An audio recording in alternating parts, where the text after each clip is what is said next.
Hello students, good afternoon.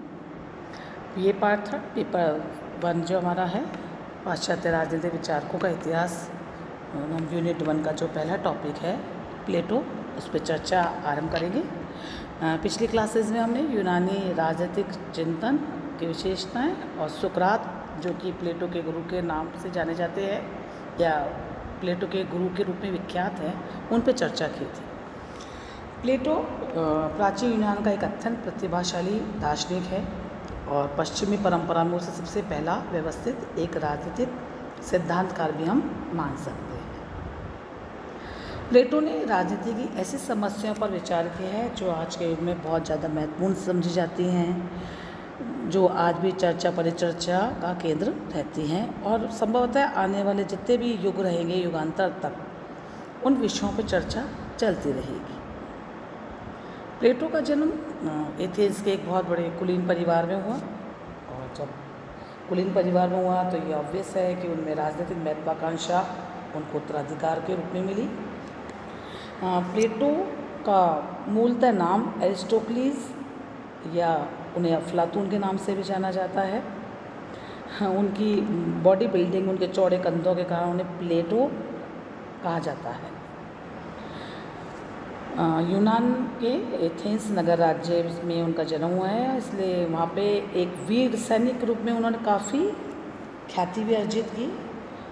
लेकिन इतना सैनिक शिक्षा प्राप्त करने के बावजूद वे सुकरात की तर्क विधा यानी कि डायलेक्टिक सिस्टम से बहुत ज़्यादा प्रभावित थे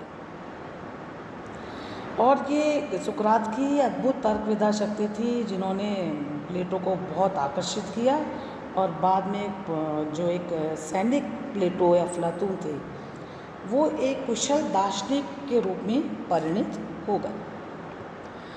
399 ईसा पूर्व का जब समय है और जब सुकरात को प्राण दंड, मृत्युदंड दिया गया है, इस समय तक प्लेटो सुकरात के शिष्य के रूप में उनके साथ में हैं। सुकरात की मृत्यु के बहुत बाद तक या बहुत समय बाद तक प्लेटो यूनान, मिस्र, इटली की विभिन्न देशों के शासन प्रणालियों की या वहाँ देशों की यात्रा करते हैं और वहाँ की शासन प्रणालियों के अध्ययन करते हैं। कुछ विद्वानों का ये मानना है कि इसी समय वो भारत भी आए थे और जहाँ उन्होंने वेदांत की शिक्षा ली। अपनी विदेशी यात्राओं से लौटकर प्लेटो ने दर्शन शास्त्र का अच्छा विस्तृत अध्ययन किया और अपना एक स्कूल खोला जिसको उन्होंने अकादमी की का नाम से संबोधित किया और यही वो अकादमी है जिसने प्राचीन यूनान को अनेक विधिवेत्ता प्रदान किए। और ये हम यहाँ भी ये भी बता सकते हैं कि जो प्लेटो का जो विख्यात एक शिष्य है अरस्तु, जिसे हम प्रथम राजनीतिक वैज्ञानिक के नाम से जानते हैं, वो भी इसी अकादमी के स्टूडेंट थे। प्लेटो के बहुत से सिद्धांत हमारे हैं और वो हमारे सिलेबस के अंदर बहुत से सिद्धांत हैं जो हम पढ़ेंगे। आज हम पहला सिद्धांत जिस पर चर्चा करेंगे या उनके बारे में आज का जो हमारी क्लास है वो उनके जनरल इंट्रोडक्शन पे चलेगी और कल से जो भी क्लासेस होंगे उसमें हम एक एक सिद्धांत को लेते जाएंगे और उनके बारे में समझते जाएंगे। प्लेटो एक दार्शनिक विचारक है जहाँ वो कल्पना के अंदर कुछ विचार करते हैं। तो यहाँ प्लेटो ने अपने एक न्याय सिद्धांत की रचना की है और उस न्याय सिद्धांत को अगर वास्तविकता प्रदान करने के लिए उन्होंने आदर्श राज्य की संकल्पना भी दी है। और उनकी जो एक प्रसिद्ध पुस्तक है जो एक ग्रंथ के रूप में विख्यात है, द रिपब्लिक। इस किताब में पुस्तक में उन्होंने बताने विश्वास व्यक्त किया है कि सोसाइटी का उद्धार तभी हो सकता है जब शासन व्यवस्था की बागडोर दार्शनिक को हाथ में दे दी जाए। दार्शनिक मतलब जिन्हें नॉलेज हो, जो ज्ञानी है, क्योंकि हमने देखा कि सुकरात के उसमें भी नॉलेज ही सब कुछ सेंटर हुआ करती थी। तो कह रहे हैं कि शासन की बागडोर दार्शनिकों के हाथ में दे दी जाए या फिर शासक स्वयं फिलॉसफी का अध्ययन करके दार्शनिक बन जाए। प्लेटो की और भी किताबें हैं, द लॉज हैं और बहुत सी हैं। हम आगे जैसे जैसे उनके संदर्भ आते जाएंगे हम उनके बारे में आपको बताते रहेंगे। और प्लेटो के समस्त चिंतन पे हमने आपको जैसे कल की क्लास में बताया था कि बहुत सुकरात से बहुत ज़्यादा प्रभावित थे। और उन्होंने अपने अचिंतन में सुकरात से प्रेरणा अवश्य प्राप्त की, किंतु उन्होंने अपनी कुशाग्र बुद्धि के बल पे भी अपने गुरु से जो उनको मिला था उसको उन्होंने और अधिक पुष्ट प्रदान किया। उनका ये मानना था कि जो ज्ञान है पर आधारित जो सद्गुण है शाश्वत और चिरंतन है। सुकरात का अनुसरण करते हुए प्लेटो ने स्वीकार किया कि जो सद्गुण है, जो वर्च्यू है, वो ज्ञान की सीढ़ी है। क्योंकि सुकरात ने तो हमें, जैसे हम आपको पहले बता चुके हैं, स्वयं कोई गलत नहीं लिखा था और उन्होंने अपने जितने भी विचार हैं, बाद में प्लेटो जो उनके शिष्य, उन्होंने अपने सारे मौखिक विवेचन के माध्यम से सारे विचार सुकरात के मुंह से कहलवाए। प्लेटो ने अपने अध्ययन में द्वंद्वात्मक पद्धति, जिसको डायलैक्टिकल मेथड जो हम जानते हैं, डायलैक्टिक मेथड जो सुकरात को बहुत ज़्यादा प्रिय था, या प्रिय अध्ययन की पद्धति थी, प्लेटो ने अपने लेखन में उसका बहुत विस्तृत प्रयोग किया है। प्लेटो की जितनी भी रचनाएं हैं वो संवादात्मक शैली, डायलॉग स्टाइल में हैं, जिसमें सुकरात एक प्रमुख वक्ता के रूप में वो अपनी भूमिका का निर्वहन करता है। और जो इन डायलॉग्स के अंदर जो समकालीन पात्र हैं उसके, वो उसके समकालीन विचारक हैं, जिनके माध्यम से प्लेटो चर्चा को आगे बढ़ाता है।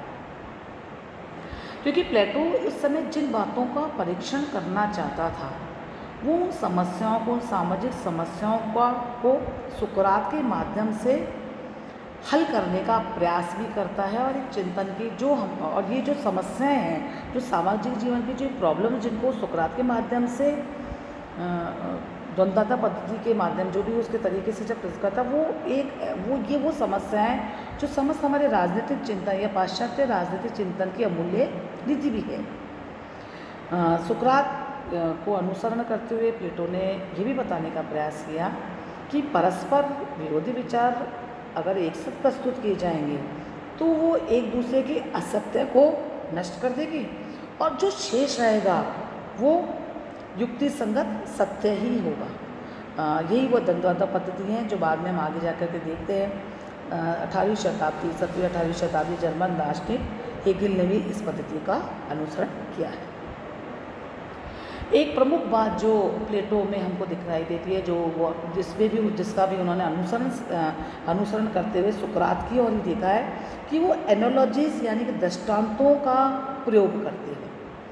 जहाँ वो सुकरात के पदचिन्हों पर चलते हुए प्लेटो नैतिकता, राजनीति और आदर्श जीवन की समस्याओं को सुलझाने के लिए कहीं ना कहीं से कुछ एग्जाम्पल्स, दृष्टांत निकालते हैं। और इसके लिए वो अलग अलग, कभी वो किसी चिकित्सक के आधार पर, कभी किसी शिल्पी के आधार पर अलग अलग राज्य के प्रशासन की समस्याओं को उठाते हैं। जैसे उन्होंने कहा कि जब हम बीमार होते हैं तो स्वास्थ्य विकार को दूर करने के लिए कुशल चिकित्सक के शरण में जाते हैं। जब जूता बनवाना जैसा साधारण काम होता है तो हम जूते के जो बनाने वाला है, मोची है, जो अनुभवी है, उसके पास जाते हैं। तो जब राज्य से संबंधित जो अगर हमारे मामले हैं तो उनको एक साधारण व्यक्तियों के हाथ में हम कैसे सौंप सकते हैं। तो यहाँ वो ये कहते हैं कि जो व्यक्ति जिसने सद्गुण प्राप्त कर लिया है, जो दार्शनिक शासक है, वही राज्य के शासन कार्य को कर सकता है। इसके अतिरिक्त और भी तरीके से उन्होंने एनोलॉजी का प्रयोग किया है, जब वो एग्जाम्पल्स देते हुए जब ये कहते हैं कि संरक्षक वर्ग जो उनका है, तो या जो ताज वो उसकी तुलना वो पहली कुत्तों से करते हैं कि वो जिस प्रकार ईमानदार होते हैं, वफ़ादार होते हैं। कई बार हमको ऐसा भी लगता है कि उनके जो कुछ एनोलॉजीज़ हैं वो बड़ी असंगतियाँ पैदा करती है, और प्लेटो मानते हैं इसके अपवाद भी नहीं है। लेकिन ये उनका एक तरीका था जहाँ वो इस पद्धति के द्वारा अपने अध्ययन को सरल बनाते हैं। और एक बात और है कि वैसे सुकरात की तरह प्लेटो आदर्श राज्य की तलाश में रहते हैं। एक ऐसा आइडियल स्टेट उनके विचारों का हमेशा केंद्र रहा है। यथार्थ में हम जबकि जानते हैं कि प्लेटो का ये जो आदर्श राज्य है, जिसको पूरा संपूर्ण पाश्चात्य जगत इसको यूटोपियन कहता है, लेकिन आगे की हम देखते हैं, जब जब आगे की क्लासेस के अंदर पढ़ेंगे और आगे की जब हम प्लेटो के बारे में आगे देखेंगे कि ये जो उनकी जो पद्धति थी या जो उनका ये जो विश्लेषण का तरीका था, ये बहुत इम्पोर्टेंट है और जिन्होंने सुकरात के साथ साथ प्लेटो को भी अमर कर दिया है। कल की क्लास में प्लेटो के न्याय सिद्धांत पे चर्चा करेंगे। धन्यवाद।